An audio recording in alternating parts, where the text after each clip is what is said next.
Hi, I'm here in the Southfield Library campus. It's the only one open on the weekends, and they don't actually have a full skeleton, so all of these bones are disarticulated, and I'm sorry about that, but it's kind of nice because now I can get really close to the camera and show you exactly what I'm going to be showing you today.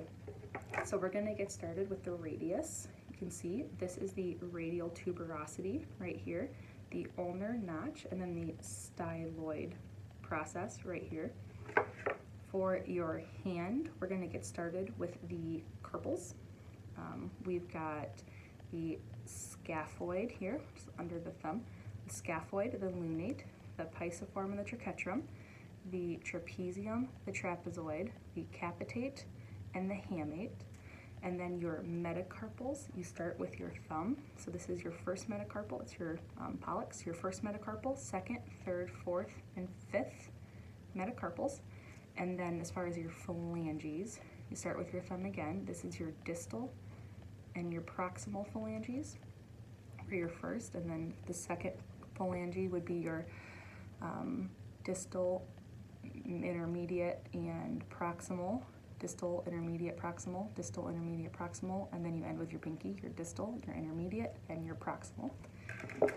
Moving on to the femur. Onto the femur, this is your head with your fovea capitis. This is your neck, right there, it's the neck. This is the greater and lesser trochanters with the inner trochanter spine, inner trochanter spine. This is your gluteal tuberosity with your linea aspera, your medial condyle with your medial epicondyle, your lateral condyle with your lateral epicondyle, and then your intercondyle fossa or notch right there. Move to your ox coxa. This is your acetabulum, your obturator foramen, your greater and lesser sciatic notch.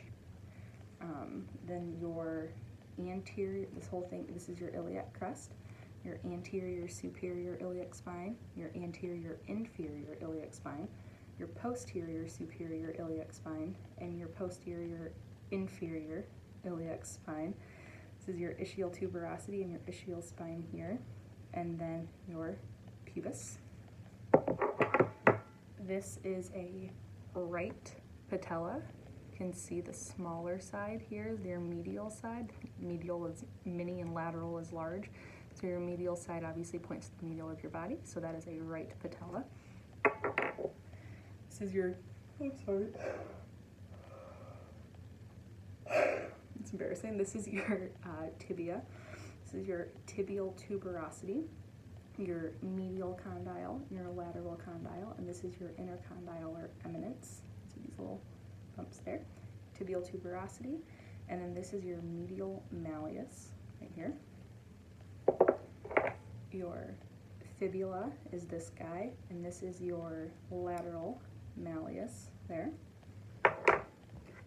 And then we're going to end with the feet. We'll start off with the tarsals. So this is your talus, your calcaneus, your naviculate, your medial cuneiform, your intermediate cuneiform, and your lateral cuneiform. And then this is your cuboid bone. You can see all that. And then for your metatarsals, start off with the big toe, your hallux. This is the first, second, third, fourth, and fifth. You end with your pinky toe, metatarsals. And then for the phalanges, it's the same with the fingers basically. You start off with the big toe is a little different, where it just has a distal and a proximal. It doesn't have an intermediate, but a proximal and distal phalange on your hallux. And then your proximal, your intermediate, and your distal, your intermediate, and your proximal phalange, and then distal, intermediate, proximal, and pinky toe's hard to see, but your distal, your intermediate, and your proximal phalange on your toes.